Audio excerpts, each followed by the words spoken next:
Talvez você já tenha ouvido falar na aposta de Pascal, que é um famoso argumento que remonta ao filósofo e matemático francês do século XVII, Blaise Pascal, a favor da existência de Deus, ou pelo menos da crença na existência do Deus cristão.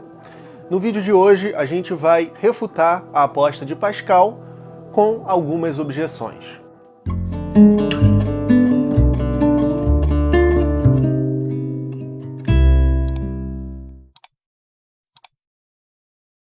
Seja muito bem-vindo ou bem-vinda a mais um vídeo do meu canal. Se você ainda não é um membro, considere se tornar um para que ele possa crescer e atingir mais pessoas. Você vai ter acesso a diversos benefícios, como cursos exclusivos, agradecimento com o seu nome nos meus vídeos, assim como o grupo do WhatsApp, para a gente trocar ideias, você tirar suas dúvidas, debater com outros membros. É baratinho, considere clicar aí embaixo no botão Seja Membro. Além disso, eu gostaria de lembrar que se você quiser estudar a história da filosofia comigo, existe um curso na Hotmart chamado Educação Filosófica, em que eu ensino toda a história da filosofia e que você pode adquirir através do link na descrição com 25% de desconto. Bom, Blaise Pascal foi um filósofo e matemático do século XVII que viveu numa condição muito frágil. Ele tinha uma doença que deixava o corpo dele muito debilitado e ele morreu jovem.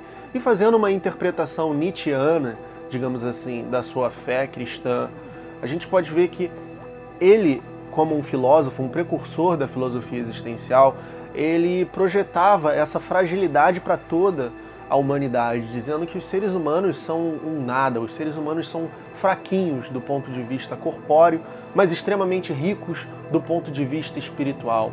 Então, de certa forma, a filosofia dele defende que é certo ser miserável, é certo viver uma vida de expiação, buscar um paraíso, buscar a salvação, para depois a gente poder se beneficiar da eternidade, de felicidade, de alegria e de graça que vai ser o paraíso. Se você quiser entender em detalhes o pensamento de Blaise Pascal, você pode assistir 2 aulas que eu tenho aqui no canal, mais extensas sobre ele. Hoje a gente vai focar numa refutação do argumento da aposta, que vai mais ou menos assim. Segundo Pascal, é melhor que você aposte na existência de Deus e exerça a fé cristã, mesmo que num primeiro momento você não acredite, porque assim você vai estar garantindo a melhor escolha, digamos assim, como se fosse uma probabilidade, né? Um jogo de probabilidade. Porque, veja bem, se você viver de acordo com o ateísmo e Deus não existir, você não perdeu nada. Assim como se você viver de acordo com a fé e Deus não existir, teoricamente para Pascal você não perdeu nada. E, no entanto, se você viver de acordo com o ateísmo e Deus existir, aí o negócio vai ser tenso para você, né? Porque você vai ser condenado ao inferno, você vai ter uma vida de danação, né? De acordo com a interpretação do Pascal, uma vida não, né? Uma pós-vida de danação eterna. Mas, por outro lado, se você viveu de acordo com a fé cristã e Deus existe, então você acertou, digamos assim, você ganhou na loteria. Então você vai ter acesso àquilo que é o melhor que qualquer ser poderia desejar, né? Que qualquer ser poderia imaginar, que é a contemplação de Deus, que é a união com Deus, etc. Então, vamos ver como que esse argumento pode estar errado, tá? Primeiro eu vou trazer uma objeção minha, depois eu vou para objeções mais analíticas, mais presentes aí no mundo da filosofia da religião. Blaise Pascal se equivoca ao argumentar que se você vive uma vida de acordo com a fé cristã e quando você morre Deus não existe, você não perdeu nada. Para mim, você perdeu a única vida que você tem.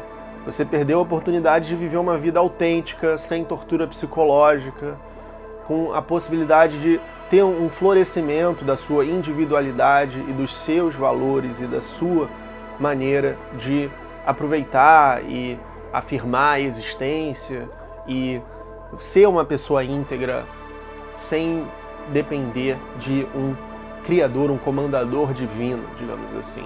Então você vive uma vida totalmente submissa à autoridade eclesiástica, por exemplo, à autoridade divina, uma religião que considera que nós não somos muito mais do que pecadores que precisam se redimir. Então não é uma forma legal de enxergar o ser humano ao longo da única vida que você tem e de pautar as suas escolhas e a sua vida. Então Pascal se equivocou nesse ponto.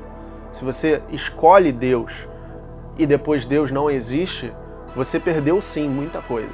Agora, vamos às objeções mais clássicas, mais analíticas. Segunda objeção: ainda que Pascal seja anterior temporalmente a essa doutrina do utilitarismo, ele empreende um argumento utilitarista. Soa bastante consequencialista e utilitarista esse argumento da aposta de Pascal.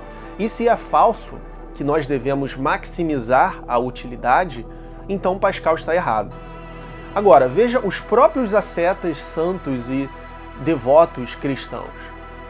A maioria deles não defendem um utilitarismo, uma maximização da felicidade como um sumo bem, digamos assim.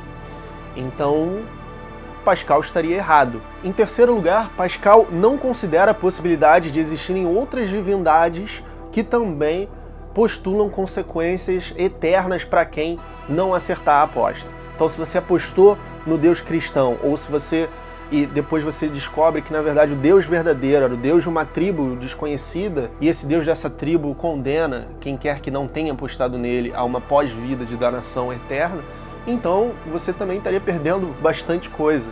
E isso torna o argumento da aposta de Pascal no Deus cristão falso, porque podem existir várias outras divindades que também têm o mesmo jogo, a mesma dinâmica de condenação a inferno, a danação eterna que há na teologia cristã. O argumento pode ser aplicado a qualquer teologia com dogmas de consequências eternas.